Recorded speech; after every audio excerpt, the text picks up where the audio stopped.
Muhammadin abduhu wa rasuluhu la nabiyya ba'da.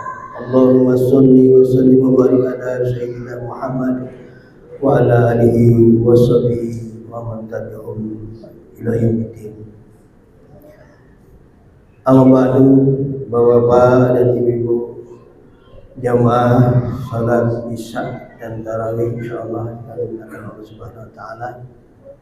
Alhamdulillah pada saat ini saya membadalkan Pak Kiai Ali Rosyidin karena beliau berhalangan, yang tadinya temanya meraih kesempurnaan Lailatul Qadar. Saya diamanai panitia, sebenarnya temanya jika ini Ramadan terakhir kita. Ala kulli hal kita bersyukur kepada Allah Subhanahu wa taala karena pada saat ini kita masih diberikan kesempatan oleh Allah Subhanahu wa taala untuk menambahkan amal kita, untuk menyempurnakan ibadah kita. Sampai saat ini kita diberikan kesehatan dan kesempatan. Salawat dan salam semoga dilimpahkan kepada junjungan kita Nabi Allah Muhammad SAW dan keluarganya serta para sahabat-sahabatnya dan para pengikut-pengikutnya yang setia dalam menjaga dan melestarikan sunnah-sunnah beliau. Jamaah yang diberikan Allah Subhanahu wa taala. Saya lebih senang dengan tema ini daripada yang tadi dibacakan MC, karena mengingatkan kita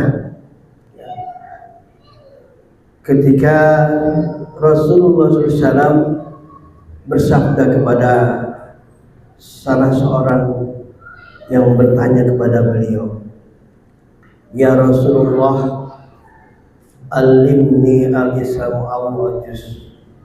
Ya Rasulullah, ajarkanlah kepadaku tentang Islam yang ringkas.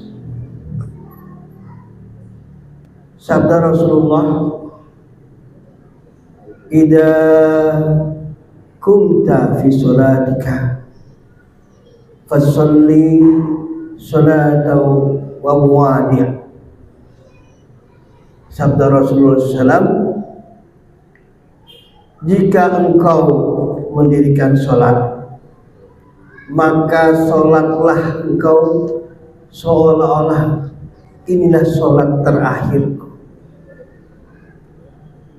Bapak dan Ibu sekalian dimuliakan Allah Subhanahu wa taala, hikmah dari hadis ini adalah Rasulullah mengajarkan kepada kita bahwasanya kita dalam beribadah itu betul-betul harus sungguh-sungguh. Kesungguhan itu memang akan berbeda-beda kepada seseorang ketika orang itu melihat situasi dan kondisi yang berbeda. Mungkin ketika kita santai, kita aman, kita damai, sholat itu biasa bagi kita. Coba kalau kita lihat di rumah sakit ketika pasien yang divonis, Bapak 3 hari lagi Bapak sudah tidak bisa tertolong. Perbanyaklah ibadah kepada Allah. Maka si pasien ini pasti akan memperbaiki ibadahnya, sholatnya, gerakannya, bacaannya, makhrajal huruf dan taksirnya, semuanya dipelajari dan diperbaiki.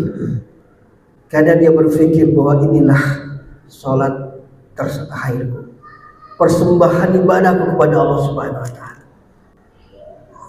Apalagi kalau Bapak dan Ibu sekalian, kita melihat penjara-penjara ketika seorang narapidana divonis besok hukuman mati akan dilaksanakan. Itu subhanallah, ya, orangnya pasti akan betul-betul dia sholat khusyuk, sholat dengan tenang. Dia ingin mempertimbangkan bahwa sholat ini adalah persembahan terakhir dia kepada Allah Subhanahu wa taala. Itulah yang diajarkan dalam hadis tadi. Kita tidak perlu belajar khusus jauh-jauh. Kita tidak perlu kursus khusus jauh-jauh. Kita lihatlah kondisi seperti ini. Bagaimana psikologi seseorang ketika besok sudah ada panggilan inna lillahi wa inna ilaihi raji'un. Pasti semua diperbaiki. Demikian pula Bapak dan Ibu sekalian, Allah Subhanahu wa taala sudah memberikan kasih sayangnya dengan bulan Ramadan ini. Bulan yang penuh maghfirah, bulan yang penuh berlipat-lipat ganda pahala setiap amal soleh yang kita laksanakan. Begitu istimewanya bulan Ramadan ini, baik di sisi Rasulullah SAW dan para sahabat-sahabatnya. Dia betul-betul sungguh-sungguh.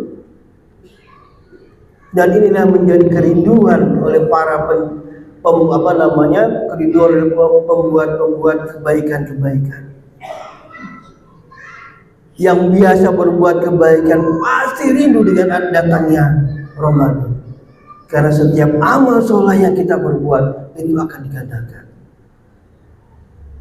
Permasalahannya bisakah kita dan bisa ketemu lagi dalam bulan Ramadan tahun depan? Apakah bisa menjamin bahwa Ramadan itu bisa kita rasakan setelah efek dari Ramadan bisa kita rasakan setelah Ramadan lewat? Makanya Bapak dan Ibu sekalian, kalau kita berpikir bahwa ini adalah Ramadan terakhir kita, mari kita perbaiki dengan beberapa hari ini. Ini akan menjadi bekal kita nanti akan menghadapi setelah Ramadan. Kita tidak tahu yang namanya ajal Bapak dan Ibu sekalian. Faida ajaluhum fala takhilun sa'atan wala ketika ajal itu datang, tidak akan mungkin seseorang itu akan mengakhiri ajal itu atau mencepatkan ajal itu. Kita nggak tahu setiap jiwa pasti akan mati. Bisa mungkin barangkali 1 bulan setelah Ramadan itu kita sudah tidak ada di dunia. Bisa 2 bulan, bisa 3 bulan. Alhamdulillah kalau ada yang sudah disambungkan di bulan Ramadan berikutnya. Tapi apa yang menjadikan bekal, menjadikan efek dari tarbiyah dari Ramadan ini bagi kita untuk menghadapi bulan-bulan setelah Ramadan ini? Allah Subhanahu wa taala menjanjikan kepada kita ketika kita ini melakukan saum Ramadan, la'allakum tattaqun. Yang pertama adalah bekal kita untuk menghadapi setelah Ramadan adalah takwa. Wa tazawwadu, berbekallah.